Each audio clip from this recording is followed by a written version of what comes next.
It's the end of programming as we know it, and I feel fine. I'm Ray Myers. Welcome to No Pilot, my new channel. And today I would like to do something a little different and respond to this talk by Matt Welsh, which I will link a couple versions of, Large Language Models and the End of Programming. Now, I saw the most recent version of this talk live in Budapest this past weekend at Cruft 10, which was an absolute joy. I also presented. My talk was called Code Mending in the AI Age. And given that No Pilot is the channel that I branched off of my old channel, Craft vs. Cruft, to discuss more the implications of AI on software engineering, this seemed an opportune thing to get into. If you'd like to see me just articulate what my own view is of whole cloth, rather than just respond to someone else's point by point, you might see my video from a year ago, Will AI Democratize Programming, on the old channel Craft vs. Cruft. Or you could go to Mender.AI, which started around that time, and you could read the Mechanized Mending Manifesto, or some blog articles where I expand on this. I think one that would be particularly useful here would be the turbo refactoring article, and that's kind of an example of, in general, the Mechanized Mending Manifesto, which in short says that LLMs, large language models, and people, and conventional algorithms, which is to say deterministic ones, unlike generative AI, these three components are very just different kinds of things with different strengths and weaknesses, and therefore, none of them is a replacement for any of the other. The best solutions will be hybrids of all three, each used judiciously to take advantage of their strengths. And in the Will AI Democratize Programming video, is surveying some of the ways that have been tried over the years to democratize or radically simplify programming, and seeing if we can understand these new promised magical ways in the context of all that.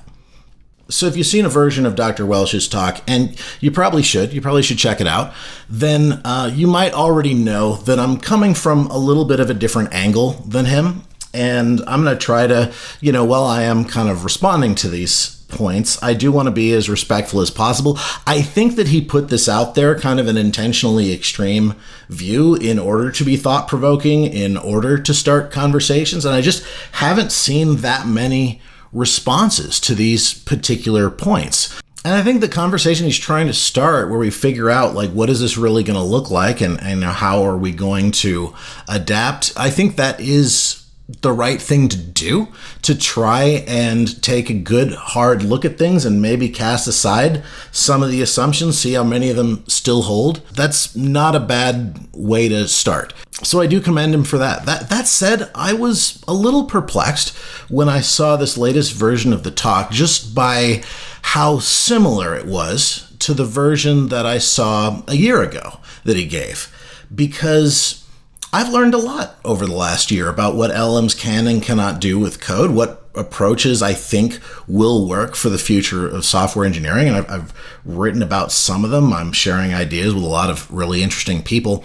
I got to imagine that likewise he's fleshed out his view a whole lot, but he was presenting largely the same arguments. I think he's basically doubling down. Go through the slides point by point in a moment. This was, I think, one of the first artifacts he had, which was the end of programming. The end of classical computer science is coming, and most of us are dinosaurs waiting for the meteor to hit. January 1st, 2023. So last year, beginning of last year, a couple months before GPT-4 even came out. And I think we have a healthy thesis statement here. Programming will be obsolete. I believe the conventional idea of, quote, writing a program is headed for extinction, and indeed, for all but very specialized applications, most software as we know it will be replaced by AI systems that are trained rather than programmed. In situations where one needs a, quote, simple program, after all, not everything should require a model of hundreds of billions of parameters running on a cluster of GPUs, those programs will themselves be generated by AI rather than coded by hand. So if when you watch the presentations, if at times it seems like he's arguing that model inference will take the place of all computation, and at other times he's saying that models are going to be writing the code, it is that he's saying both, that it'll be a hybrid of the two. So let me basically walk through the most recent version of these slides. Introduces himself. He's got quite a few credentials. He's got a PhD in computer science. He's currently an entrepreneur. and speaker at Craft Conference. I like that line, honestly, because I was also very proud to be a speaker at Craft Conference 2024. Amazing lineup. All right, so we're all dinosaurs. Large language models are a meteor going to knock us on the head. All right, computer science is doomed. Now, he's defining computer science in a particular way here, that it is about translating ideas into programs. Is that the case?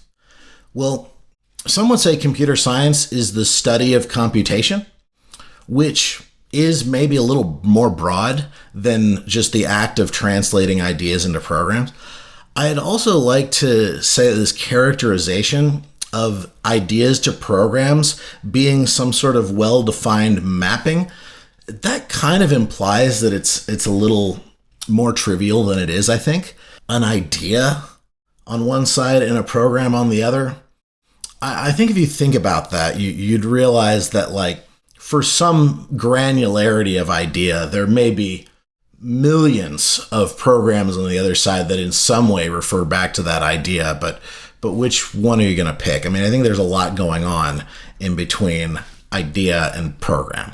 And let's go to the book Structure and Interpretation of Computer Programs, also known as SICP, by Abelson and Sussman, which is one of the most famous introductions to computer science. This struck me when I originally watched the lectures, and Abelson was saying that what programming really was, what was discovered in programming, is sort of a corollary to mathematics, where mathematics captured declarative knowledge and a programming language can capture imperative knowledge. Declarative meaning a what is description, and imperative meaning like a how to. So the ability to precisely specify a procedure or a process. Perhaps this is what we were really getting at with programming, and we didn't even discover that that's what we were doing right away. Now, that's just their opinion. I don't think it's a universally held view, but bear that in mind. Like, we have special notation for math to capture all the types of declarative relationships we might want to establish between numbers or even between abstract symbolic entities. And might we also need some kind of notation, although some of them are better than others, to capture this imperative knowledge in a precise way and reason about it and carry it out precisely. Might that make sense? I mean, mathematicians are not using a special notation because it hasn't occurred to them to specify their equations in English, right? You remember perhaps the quadratic formula from junior high? Negative b plus or minus the square root of the quantity b squared minus 4ac all over 2a. I mean, I didn't really just say it even out loud in English. I was using a rendering of the mathematical notation. If we were to try to use strictly plain language and try to describe how one solves for x in this way, we would have something very, very inefficient, even for this very simple equation, let alone what people do in complex mathematical proofs. So we use a specialized notation that does have a bit of a learning curve attached to it because there are actual advantages for humans talking to humans. Might that also be the case with imperative knowledge? So back to the talk, just putting that footnote on this characterization of what computer science might actually be. Critically, the goal of CS has always been that programs are implemented, maintained, and understood by humans. Okay, that is pretty much who's doing those things. But spoiler alert, humans suck at all those things. All right, this is a good point, right? Like, we have to reckon with this somehow. In fact, the reason we have programming languages is because the native form in which computers execute code is something that would be impenetrable to all but the most specialized humans, right? So, of course, we do have to adapt it and continue to adapt it. So, in a sense, humans suck inherently at programming, and I think the state of the software industry also does show we often suck at this, I think, at least compared to what we could achieve if we were using the best available means. But also, we did do a lot of it. We have billions and billions of lines running in production. So we suck at it, but we also have been phenomenally successful at it. Software has, as they say, eaten the world. At this thing we suck at, we've actually got quite a track record. I'd like to make a comparison. Humans suck at building skyscrapers. Is that true? Well, certainly, if you set us around some cement and steel and whatnot with no tools or perhaps with no training, damned if you get a building, right? By default, we're pretty bad at making skyscrapers. However, we've also been quite successful at making skyscrapers. So why is that? Well, we've developed discipline and tools. But also, that was an achievement, right? We invented something in order to be better at it. That is a way of being good at something, too. So I'm kind of conflicted to this. But I think if you're going to make headway in software engineering, you do have to embrace the weaknesses of humans and work around them almost constantly, like be very cognizant of that. So I mostly like this slide. I just think I take different things from it as far as what the implications are.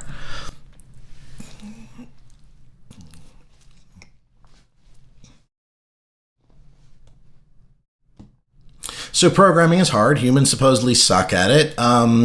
Let's make it easier. A couple of points are made, and I think these are subtly different points, so I would like to just read them both. 50 years of programming language research has done nothing to improve the state of affairs. I think that is a ridiculous thing to say. I think to say that it's done nothing, I don't think he means that. I think if you frame it in a binary sense, I mean, it didn't take it from there being a problem to there being no problem at all. Like, it is a matter of degrees, the progress, but that's not what's being said here. It's saying that it's done nothing to improve. I don't think it's even justifiable to make that claim. I don't know why it's phrased that way. The second point, no amount of improvement to type systems, debugging, static analysis, linters, or documentation is going to magically solve this problem. Now, that point is justifiable. It isn't going to magically solve the problem all in one. That's different from it doing nothing to improve. So no amount of bulldozers or training on the job or hard hats or union regulations is going to magically solve the problem that it is difficult for humans to build skyscrapers. Does that mean these things do nothing to improve the state of affairs? Of course not. So I'm just very confused about where the goalpost is. I think in the tools and the knowledge that we've had now versus 50 years ago, I think that I would be much better prepared to teach a team of people to maintain a code base that was 1 million lines inside, for example, and to make regular changes to it over the course of years. I think our ability to do that has improved dramatically. I don't claim it magically solves the problem, but it does make it exceptionally tractable with some work and knowledge. So here, in order to underscore that there's been no progress, he briefly shows code from over the years. These are all doing some form of Conway's Game of Life, supposedly. We have some version of Fortran, not necessarily 1957's version, but that is when Fortran was first introduced. We have a version in some kind of BASIC. We have a version in APL, which he called shit, but honestly, if you're looking for a more efficient way to code and you're looking at things that are this long and you see something that's one line, I don't know, that might actually be a time to slow down and think like, oh, or is this weird mathematical notation they're using actually introducing some powerful constructs? Maybe I'll do an episode on Craft versus Cruft on the APL dialects. There's some that don't use symbols, right? There's K and some others. But actually, there are some domains in which the K language is still in use and is very difficult to compete with. That said, not really my cup of tea either. And then we have Rust, and I don't know, he vaguely gawks at some of the symbols at work here. There are various concepts being introduced that don't seem to have much to do with game of lifing. If you're not familiar with Conway's Game of Life, you might enjoy the Wikipedia entry. It's what's called a cellular automaton. As you can see, there are these squares that are in a particular state of on or off, and based on various rules, the next stage will be a little different, and there are formations that can occur. It's super cool. This is called a glider gun, right? That will pop out these little gliding things based on the rules, and it kind of looks like it's alive. That's why it's called the Game of Life, but it's really just following very simple mathematical rules. These are those rules. We'll go back to them in a moment. But basically, whether a cell is living or dead in the next generation just depends on how many of its neighbors are alive in the current step. So I don't know. For Rust, I think this is some pretty serviceable code. It does seem to be kind of made to maximally illustrate understanding of functional programming constructs, and that may or may not be how you'd prefer to write it. If you wanted one that didn't have all this extra type gunk on it, then a Python version might be a little more readable, but there are advantages to the Rust implementation as well. It would be a lot faster, and it would have greater assurances as you are maintaining it over time. Now, I think this claim, and it is said, I think, pretty explicitly in the talk, that there is absolutely no gain, that this is sort of just indistinguishable from Fortran and maybe even assembly language before it. I don't know, like, we've accomplished nothing. I mean, I find that very perplexing. I mean, I'll take as a win that it's in syntax highlighting even, and that it's not all in uppercase. I mean, that's kind of cool, but there's like a go-to in here, for instance. I mean, people have written a lot, I think pretty convincingly, about that having go-to 300 in the middle of your code here doesn't really help you reason about it very well. There's all sorts of magic numbers going on. We've also gained memory safety. Here we have it without even garbage collection, but a lot of languages that are a little easier to reason about at an efficiency cost are doing garbage collection. And so you don't have to worry about, when you malloc something, having to free it the right number of times. You have a really rich static typing system in Rust, if that's the sort of thing you're into. And I know that when you're just looking at a few lines of code on a slide, it looks like it's just in your way, because that's not that much code to be thinking about. But when you have a large code base that a team is maintaining over time, it can be very, very nice. It gives you all sorts of assurances that you're not breaking it as you're updating it, which is one of the main challenges of developing software, right? It develops. Develop is a synonym for change.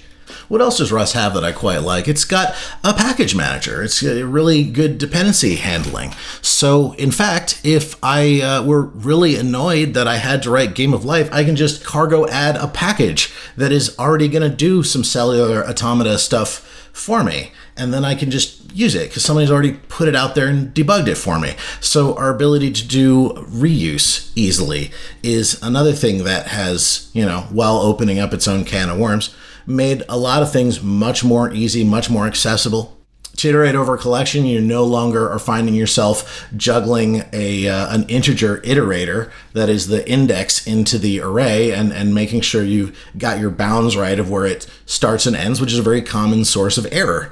And if you look into the match statement in Rust and other ML dialects, you'll find that there are ways in which that can prevent error, making it very easy to see that you handle all the cases. This is just a few of the things off the top of my head, but I think if you were really going to explore what's advanced in software engineering, you should be looking at scale, what happens when a code base is large and needs to continue to change and stay healthy over time, and when a lot of different people are working on it. Right? Because a lot of things that have been introduced seem overcomplicated if you're not thinking about the problem in those contexts. Nonetheless, Matt is not impressed by the history of programming languages.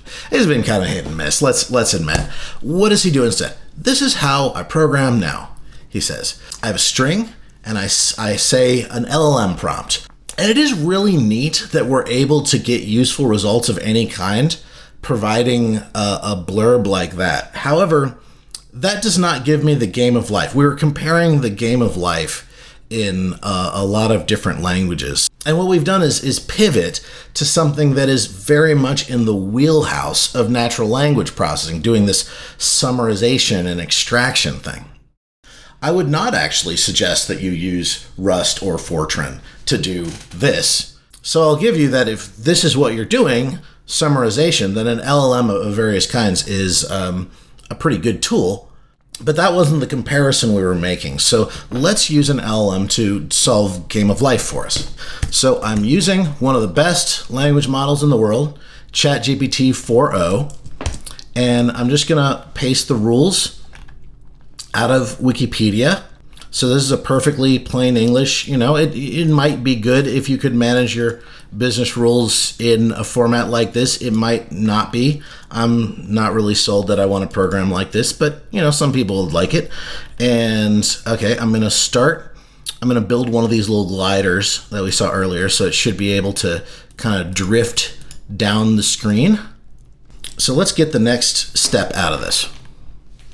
All right, there's the initial grid, and it did identify that it was Conway's Game of Life. Great, so we've got plenty of training set to go with. There should be no problem doing this. So it's saying that the next state in the grid is going to look like this. Okay. Let's run it a few more times. It's doing a nice little chain of thought. Okay, then it's going to look like this, it thinks. Let's run it one more time. I don't think it's gliding. I wanted my glider to glide. I think my glider is sinking. Now, I'm going to ask it to solve this using code. Run the original using Python to cross-check. Now, someone might say that I could have prompted it better. I could have said, "Hey, you're a super good cellular automata boy," or put different separators, or however one might do this, number them. I mean, I've seen all sorts of tricks, and I might be able to coerce it into giving a more accurate result. Honestly, that sounds to me like knowing how to program something. If the whole point of this was I didn't have to know how to program something, and I'm having to figure out all that mess, I'd rather just use something the rules of which can be written down. All right, the next grid step computed using Python confirms the result we obtained manually for the first iteration. Here's the next step grid. All right, that is correct. That is the next step in a glider, I think. Let's do next 3 steps. Yeah, so it iterates around into being the original glider again in a different position. That's how you know it glides. So that's cool. And you can see here that it's run some Python code in order to do that. Now, what's interesting here is not only did the original LLM inference get this fairly simple computation that is very present in the training set. This is like the single most famous formation you can have in Game of Life. It got that wrong initially, but then also once it had run it in code, it claimed that this matched it and then displayed a thing that didn't match it. I'm sure there's a way of prompting it in a way that it wouldn't make that really drastic mistake there, but I'm not really interested in doing that. I would rather just use the right tool for the job, and this is clearly not it. Now let's open it up and get the code that it wrote in case we want to play with it later. Good use of NumPy. There's that library use coming in handy. It gives another example. This is just a good example of prompting. If you haven't seen a lot of things, this is some nice instructional stuff, giving it a precise output format and so on. And this is a good example of a situation to use LLMs in. And he makes an interesting point here, right? What is the algorithm being implemented here? How would you write this down as code? And you really wouldn't. This is the sort of thing where a large neural network is really going to do a better job. They're kind of fuzzy. They do have this kind of black box issue. It is hard to reason precisely about what they're going to do, but nonetheless, they do have useful results for a lot of use cases. Yeah, that does kind of fly in the face of what computer science tries to do, is like prove or otherwise reason about exactly what a program's going to do. So I agree with this point here. I think I mostly get off the train in terms of how applicable this was. You can tell from the examples that he picks that there's kind of a sweet spot for language models. As you can see, he sees this not so much as an exception to a general rule of thumb on how we can approach things in computer science. He sees this as reining in the very end of computer science almost. And he illustrates this rather dramatically with an AI-generated picture of the book The Art of Computer Programming by Don Knuth being set on fire. And I do think, Matt, that using imagery like this does kind of make you fair game. I know you're just trying to poke the bear, so you're trying to elicit response. But if we just look at this, we can see a classic case of an AI-generated image. It's kind of riddled with errors. You notice that programming is not even spelled consistently. Not every letter is even a letter. And I can't even say that these are books in the fireplace. You notice there's a fireplace, but they're being burnt in front of the fireplace, someone has gone to the store and procured some misprinted copies of volumes 1 through 4, one assumes, of The Art of Computer Programming, and set them in front of their fireplace on their carpet, and then lit their house on fire. I can't help but see a comparison with these kind of AI art vomits that happen with the LLM coding conversation, because what you have here is some output that's being used sort of just because it's AI output, not because it is particularly accurate or good. Using this kind of AI-generated photo is kind of analogous to taking LLM output and copy-pasting it into your production code base uncritically. The difference being that the picture was just there for a laugh in a slide deck. Fine. But when we do this in our production code base, there could be real consequences. Now we get to one of the big cruxes of his argument. How much does it cost to replace one human with AI? He's being very stark in how he's wording this, right? Not augment, how much could it help us? He is straight up saying replace, as though an LLM could be a direct replacement for a human programmer. So let's follow this.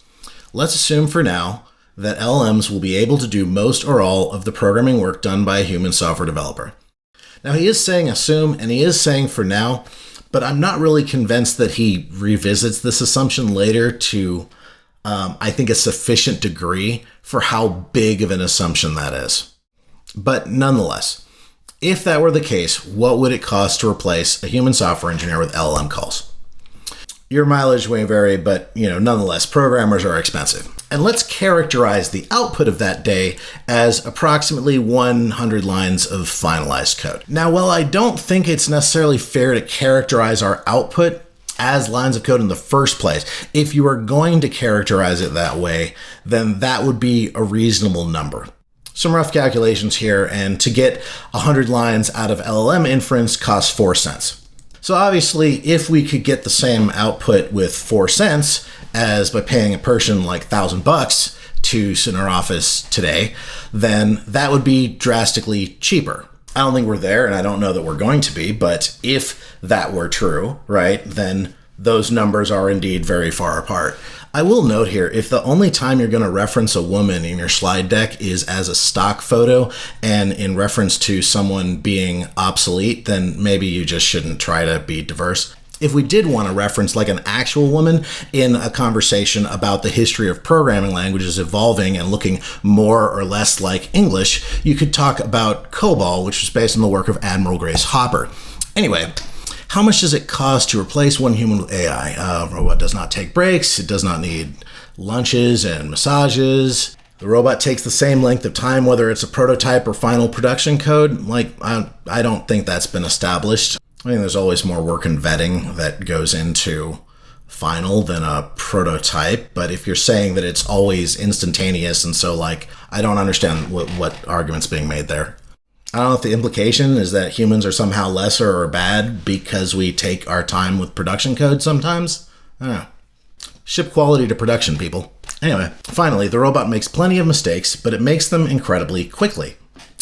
Yeah, I don't know that this is a sales pitch, because making mistakes quickly doesn't necessarily mean you correct them quickly. We would have to establish that that happens too, right? Otherwise, we just have a lot of mistakes really fast. Now, in this talk, one may feel that humans are really getting the short end of the stick here, but you know who I really think should be looking at the camera like Jordan and saying, I took that personally, is algorithms, actually, deterministic algorithms, because I do think LLMs are bad at coding. I think that humans are also bad at coding, not in the same ways, in different ways. But you know what's the one thing that's really good at coding is algorithms. Namely compilers. So let's look at a little alternative cost outline here. Now, a compiler, by compiling a large code base such as the Linux kernel, might be able to transform it and output the equivalent of 1 million lines of assembly language in about an hour. And we could certainly find compilers that are much faster, but just mainstream C compiler stuff here, right? If you were to run that for an hour on a T3 medium on Amazon Cloud, that would be 4 cents for that hour. So therefore, a compiler can write 1 million lines of code for just 4 cents. Well, that's 10,000 times cheaper than an LLM, which in turn was the 30,000 times cheaper than a person. So surely then the answer is not move everything to LLMs, but move everything to compilers. And let me add, by the way, that at the quality, the reliability it's able to do this work, we're comparing it as 10,000 times cheaper to an imaginary LLM, not like an actual LLM that would be capable of doing that. And instead of it makes many mistakes but makes them extremely quickly, actually mistakes are extremely rare. And there's even a C compiler called CompCert, which has never had a bug found in its specified behavior because the entire compiler backend was formally verified as a sort of mathematical proof. Most people who need to compile C don't even need to use that because compilers are incredibly reliable. Is it really fair? Is it really fair to compare the compiler in that example with the LLM in terms of the code it's going to generate?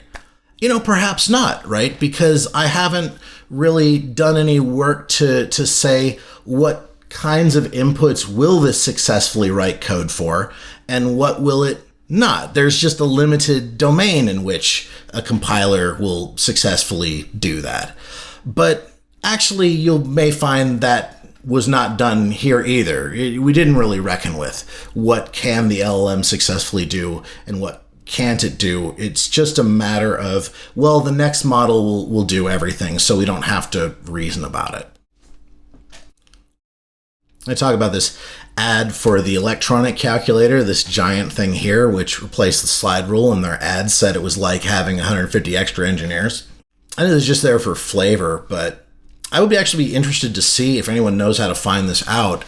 That was advertising material. What actually happened when you got one of these calculators? Was it like having 150 extra engineers? I mean, maybe slide rules are really slow and fiddly, but or did it just expose the next bottleneck in your system? I mean, I'm sure it was like worth it to get one. Maybe someone can help navigate the history here, but I think those are always the questions to ask.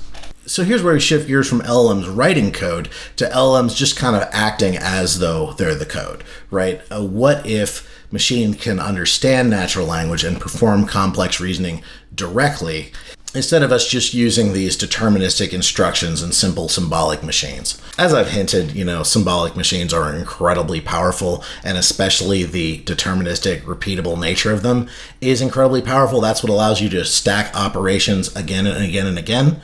But let's see where this goes here. So the idea is we're not going to exactly program a script for these machines to follow, but we're going to teach them how to do things. We're going to give them these problem definitions in natural language, and it's going to understand those. It's going to perform sophisticated quote-unquote reasoning. It's going to find novel solutions, and this eventually becomes kind of the default form of computation. Well, maybe. I don't think we've seen anything that really elicits that. I think you have to speculate about models that may not even be possible with current architectures, that may be several architectures away before we would see anything like this. But one idea I want to harp on here is when people talk about whether these things can reason. Reasoning is not one thing. Here are a few of the types of reasoning. Deductive reasoning is going from the general to the specific. Inductive reasoning is going from the specific to the general. Then you have abductive reasoning, which is given an incomplete set of observations, form a hypothesis that best explains them. Now, I bring these up because generative AI is very different in how consistently it's able to perform different kinds of reasoning, and abduction is one they really haven't had a lot of luck with. So when you just say they can reason now, there's a lot of things that might or might not mean. So we're speculating there's going to be like the natural language computer, and that will be the core. I haven't seen anything really about LLMs that would make that desirable to me, for them to actually be the core rather than like a periphery component that gets called like a database or like a cache. But one does have to admit that a lot of the new laptops are already coming with sort of these neural code processors, things that'll make these neural network computations go faster, similar to how GPUs do. Nice little Drake meme here. So kind of bolster this claim about LLM's reasoning, we have an example here, Google's Big Bench, which does show some progress in canned reasoning tasks as LLMs get bigger. In order to illustrate the reasoning capabilities of GPT-4, he calls up this Big Bench checkmate in one task, where it gives this chess puzzle, which gives a sequence of moves leading up to this board state. With just that prompt, can it say what is the next move that will do a checkmate? And he says GPT-4 does stunningly solve it. And this has evidence that it's doing a lot of reasoning. Obviously, if you were to look at that and deduce where the board is and what you need to move next, like, you would have to do a lot of reasoning in your head if you were doing that. So is that what's happening here? It may only mean one kind of reasoning, like we talked about, but that would be pretty significant, wouldn't it? Now, when they put out GPT-4 in March of 2023, I wonder if their technical report mentioned this Google Big Bench and their performance there. Oh, okay, we got a footnote here. During our contamination check, we discovered that portions of Big Bench were inadvertently mixed into the training set, and we excluded it from our reported results. Oh, okay. Well, not only are the chess examples kind of notorious for contamination based on, the sheer number of just chess game histories that have made their way into the training sets. And you can establish that by just making unique, unusual moves and getting it out of familiar context if you want to see what's reasoning and what's not. Or better yet, just give it the rules of a similar game that isn't actually chess, that has been changed around a little bit. If you want to separate raw reasoning from training set contamination, these are the kinds of things you could think about doing. I'm sure you can find plenty of examples where you put what appears to be a reasoning task in ChatGPT and it works just fine. We also saw an example earlier where the very first thing we tried, which was that Conway's Game of Life example, it completely failed at and needed to delegate to another system, the Python interpreter, to reason correctly, and then didn't even identify the difference between the two. And that was a much simpler task than playing a chess game. I attempted that twice, it failed both times. Big surprise, systems that do symbolic reasoning are more consistent at doing symbolic reasoning. Like, I don't think this is even disparaging of LLMs. I think it is just a matter of right tool for the job. He has some interesting discussion after this about ways that programming could end up different sort of ways to use LLMs in a more structured way than just these string snippets in code like this, which is kind of clunky. There's a lot of frameworks emerging. There's some different programming models people are playing with. I think that's wide open. I think there are enough use cases for LLMs, regardless of how far that goes, that it'll be worth continuing to experiment with that. So we have this section here, where he forecasts computer science becoming more like electrical engineering, where it's more highly specialized. Fewer people are actually doing it full-time. A lot of people, presumably not so specialized, will just build software by interacting with AI. If the way things go is that we end up with far fewer specialized programmers, I don't think that's like a bad outcome per se. Like, do we really need 30 million of us?